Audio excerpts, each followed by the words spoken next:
Namaskar. Good evening to everyone. Sri J.V. Krishnarao Garu, Dr. Subramanyeswara Garu, who is the guest of honor today, Srimati Dr. Deepika, Professor Gayatri, Dr. Sanjay, Dr. Venkatachalamji, the principals of the various colleges, Krishnamacharya ji, Srinivas ji, Patnaik ji, and all others, the faculty, the staff, and most importantly, the students of these JB group of institutions. Namaskar once again and very good evening. At the outset, let me convey my best wishes to all of you on the annual day event of JB group of institutions. The institutions which started modestly have grown into multiple institutions today, 9 institutions, and hosting more than 15,000 students here in this campus. Campus spread across 106 acres here and expanding continuously. In fact, if you look at our nation, there are the visionaries who have come out, who have created institutions, who have created organizations, and which have actually made the nation proud today. Greatly, if you look at it, there are people, and now India is standing tall in the world with those visionaries. Where it is Vikram Sarabhai, who created the space activities in the country, Dr. Homi J. Baba, who created the atomic activity here, the nuclear activity here in the country, Swaminathan, the Green Revolution, Kurian, the Milk Revolution, similarly, Dr. JPJ Abdul Kalam, who brought the missiles to this country and who brought various defense technologies to this country. There are the people who created. When they actually started, nobody knows that these institutions will be expanding like this and they become part and parcel of the life. I am saying, I give a small example. Vikram Sarabhai, when he said those days, space is going to be important in day-to-day life of the society, and it plays an important role, and without which it will be very difficult to have a day-to-day life. No one believed it what he is talking. What is he saying? How space is going to be important in the life. Now today, you see space is part and parcel of our life. Every minute we use the space activity, whether it is the communications, whether the images, whether the weather information, whether the education, whether the surveillance, even in defense today, it has become part and parcel of it. That is why they are all called visionaries. I consider J. Bhaskar Rao Garu is also one of the visionaries who created so many institutions, and particularly this JB group of institutions which have expanded to this level today, which his people, his children, his daughter-in-laws and everyone is carrying forward and taking the institutions further. I am sure in the life, in the years to come, these institutions will further grow, and I wish that they will also be recognized globally as one of the prominent institutes in the rankings and all that. In fact, just now, some group of institutions have sent the World QS Group rankings have been announced, and our institute in various subjects stands tall. That is the way the education institutions, the education in the country is evolving today. Today, the way the academics have spread and the education has spread in the country is phenomenal. We have more than 1,000 universities here in the country. We have more than 4.38 crore students are pursuing higher education in this country. And the academic institutes, the shape of the academic institutes has changed today. Every academic institute is not just teaching. They are all looking for projects, research and development, directors of research and development. They have incubation centers and they are competing the rankings today. If you look at about 15-20 years back, there are one or two institutes of this country which were there in the global 500 rankings. Whereas today, you look at, there are large number of such institutes which are there in the 500 and fast approaching the 100th rank. Our IIT Mumbai standing at 108, another institute standing at 120, and there are many institutes. As I said today, somebody said in the private institution, in different subjects, they are there in the world first 100 rankings also. So the rankings are improving and our institutions are being recognized today. And the world is coming to India today. Our students were going abroad now, earlier. Now the institutes which are globally ranked in the first 100, 100, 200 and all that, there are many institutes which are coming and establishing the campuses here in India, attracting our own students. There is a sea change. You look at now, every state has got an IIT, which were there earlier only 5 IITs were there. Every state has got All India Institute of Medical Sciences now. Every state has got a NIT. Every state has got a Central University. Every state got a IIM. So look at, so many institutions have come in the country and the changes are happening every day. Even in the students, IITs, they are most premier institutes of the country. If you look at about 20 years back, more than 75% of the IIT graduates were going abroad for higher education or for jobs or pursuing higher PhDs, postdocs and whatnot and all that. Today you look at the statistics. The same IIT graduates, the statistics say more than 75% of them are staying back here in this country and working in this country. That is the sea change which has come. And education institutions among the country, within the country, globally, are competing to improve their rankings. Every year they say, my rank last year was 65, now I have become 58, now I am trying to go to 52. This is the way they are all competing with each other. Look at the other side also. Earlier, the people who go abroad, they were staying back in the abroad. They were never coming back. Today with so much of academic spread in the country, many of the people who have done the postdocs, many of the people who have done the PhDs there, they are all coming back and joining as the faculty in our academic institutes today. In fact, I will tell you again an example.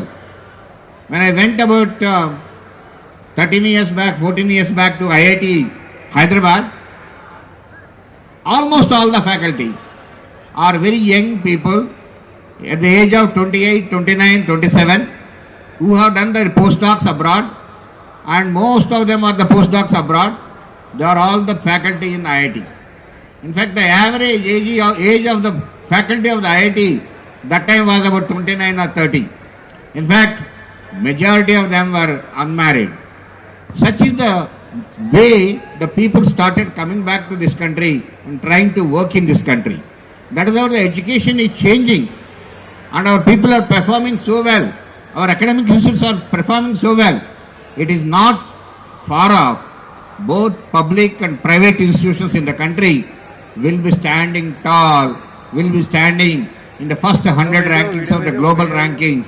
And I wish that the JB group of institutions also will be like that, will stand tall globally and will have a global ranking. That is what is my wish. Friends, today, the change in the mindset of the youngsters is also tremendous.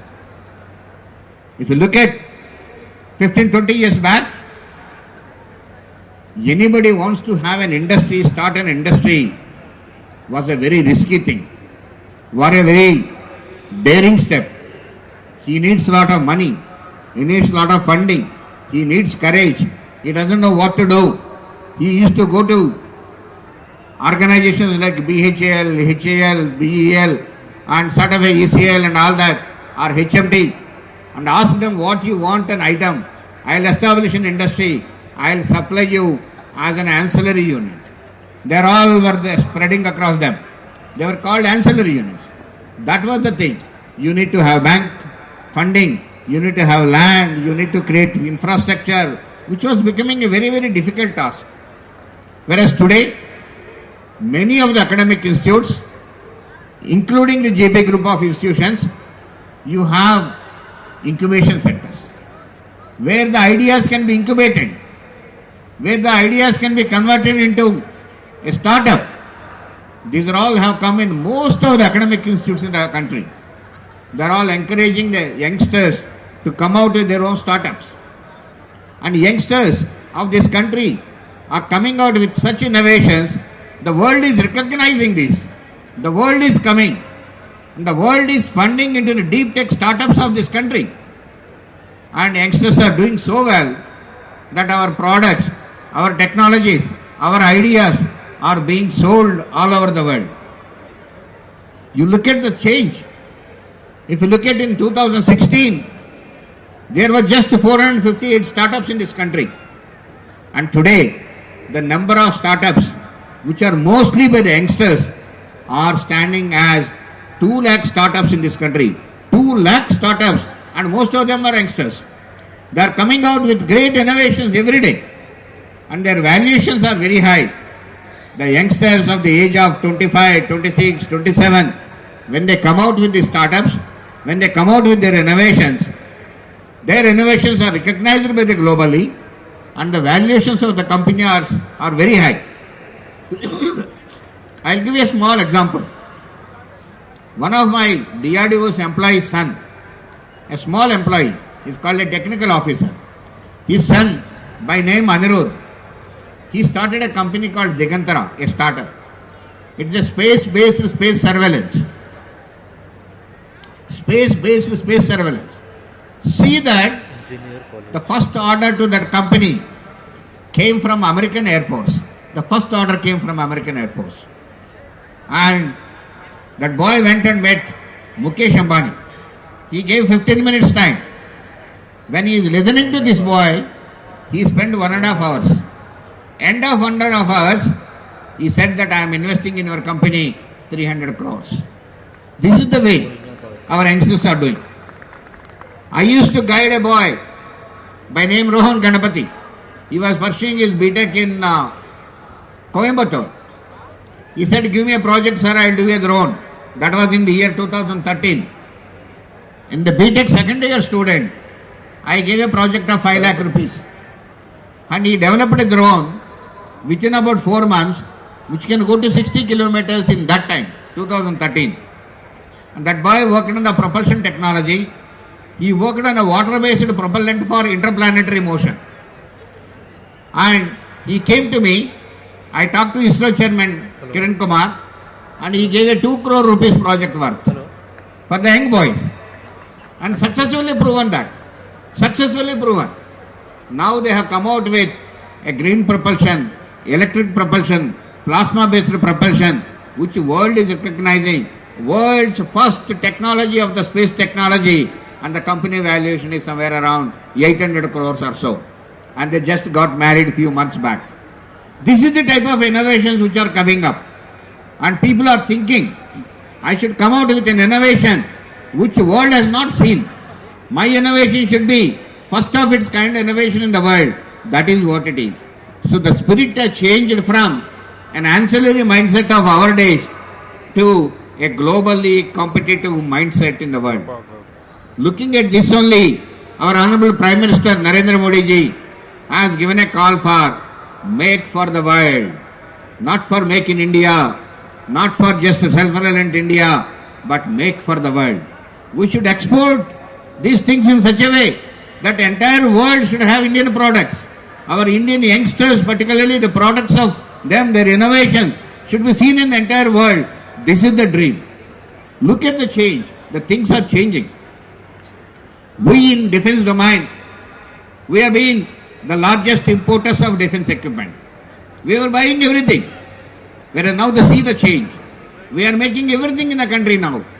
We have become self-reliant in the area of missiles, radars, sonars, torpedoes, AWACS systems, early warning systems, guns, armored vehicles, tanks, ships, submarines, anything you talk, we are making in the country. We have become self-reliant in this country. And our youngsters are coming out with their own technologies. Today the complete drone segment is completely taken over by the youngsters, and every day coming out with a different technology today. That is what it is. You could have seen in Operation Sindoor, the way India has demonstrated its capabilities, world was astonished. You could go and strike the terrorist camps very accurately, not touching anything around that. You could attack the radar stations. You could attack the bunkers. You could attack the airstrips. You could attack the Air Force stations. So many things you could attack very accurately. The other side, our neighbor has launched so many things over in the country, whereas our capability is such, everything is stopped in the midair. Nothing came and attacked in India. We could stop everything in the midair. Nothing could be seen in the world like that. In the first time in the world, in a conflict that you only could attack and nothing could be seen this side, is the great thing what India has seen. Technological power, and that is the type of a power what we are shown.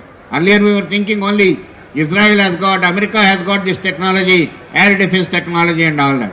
Whereas our people, our soldiers, our technologies, our scientists have developed so much, and this has gone.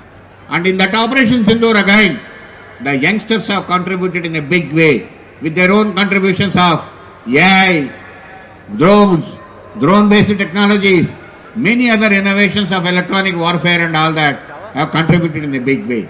That is the capability India is evolving. Looking at this, that is why Honorable Prime Minister again gave a call by 2047, we should become Viksit Bharat. We should be a developed nation.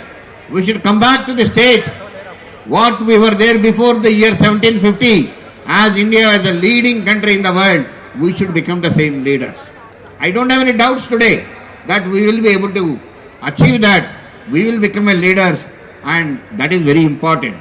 India is going to be prosperous by our youngsters' innovations, by our youngsters' technological achievements, by our youngsters' deep research, and that is what is required in the country, that we should develop each and everything in the country ahead of the world, and then that makes the country technologically advanced, that makes the country prosperous and economically stronger. We are becoming stronger every day. We have approached as the third largest economy in the world now, and we have to become number one in the world. And if India becomes number one, the most important thing will happen to the world is world will be peaceful. If India is stronger, world will be peaceful. I'll tell you the example. Dr. APJ Abdul Kalam, when he was launched the nuclear missile of Agni 5 or Agni missile, somebody asked him, you talk about peace and you are launching a nuclear missile. How does it work together? What is this you are telling? Dr. Kalam said, if I have a nuclear missile, that brings the peace. Nobody dares to touch us. Nobody dares to look at us. Nobody thinks of a war, and that becomes a deterrence, and that brings the peace. So what is important is, if we have to be stronger, if there should not be a war, we should be stronger. Technologically and otherwise economically, we should be stronger. That is all there in the youngsters' hand. That is all there in the institutions like JB group of institutions, because academic institutions are the engines of innovations. They are the drivers of innovation, and from here everything should come up and make India a strong and prosperous. I am sure the JB group of institutions will be able to live up to that and bring up itself as one of the prominent institutions in the country and with the global ranking, and that is what is my wish. And I am sure that I have come here about 7-8 years back. Now I will come again after 5-6 years, and I wish to see that the JB group of institutions has climbed to that level. That is what my wish, and that is what is, you will pay rich tributes to J.V. Bhaskar Rao garu. So my best wishes to all of you on this occasion again, and wish that a great prospects and great future to the youngsters of the country and to the JB group of institutions. Jai Hind, Namaskar.